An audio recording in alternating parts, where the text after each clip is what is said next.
बिस्मिल्लाहिर्रहमानिर्रहीम। अस्सलामु अलैकुम। पहले वीडियो वेखो फिर गलबात करने आ। ਦੁੱਧ ਇੰਨਾ ਮਹਿੰਗਾ ਹੋ ਗਿਆ ਸੀ, ਕਦੇ ਰਾਤ ਨੂੰ ਦੁੱਧ ਪੀ ਕੇ ਨਹੀਂ ਸੁੱਤੇ।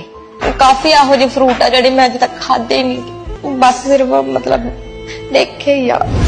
ਮਤਲਬ ਹਾਂ ਪਤਾ ਲੱਗ ਜਾਣਾ ਕਿ ਇਹ ਤਾਂ ਮਹਿੰਗਾ ਵਾ, ਬਸ ਫਿਰ ਕਹਿਣ ਨਹੀਂ ਮੇਰਾ ਜੀ ਨਹੀਂ ਕਰਦਾ। ਚੱਲ ਕੋਈ ਗੱਲ ਨਹੀਂ ਯਾਰ, ਸ਼ਾਇਦ ਆਪਣੇ ਲਈ ਨਹੀਂ ਬਣਿਆ ਇਹ।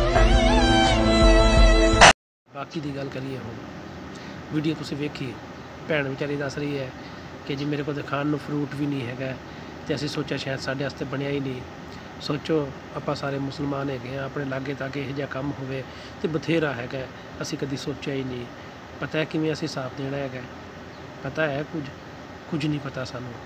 अल्लाह जानदा है बड़ा औखा हिसाब होना है। क्यों रसूलुल्लाह सल्लल्लाहु अलैहि वसल्लम खाना ढिड भर के नहीं सी खाते, असी ढिड्डां नूं भर खाई जा रहे हैं। तुहानूं पता है सहाबा इकराम रज़ी अल्लाह तआला अन्हो किस तरीके की जिंदगी गुजारते सन। सहाबे बदर नूं हज़रत उमर रज़ी अल्लाह तआला अन्हो दिंदे हुंदे सन, बई की ना लईदा है, बड़े महंगे महंगे जोड़े वो गांव बेच के भी सदका कर देंगे सन, क्योंकि जिन्ना माल होएगा उन्ना हिसाब होएगा।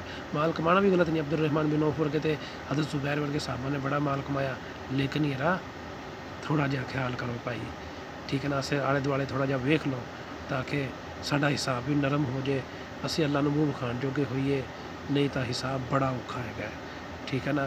मिसालां साडे सामने मौजूद ने रसूलुल्लाह सल्लल्लाहु अलैहि वसल्लम दियां भी, सहाबा इकराम दियां भी, वलियां दी भी, ताबियां दी भी, सारियां दियां। अल्लाह सानूं समझ अता फरमावे।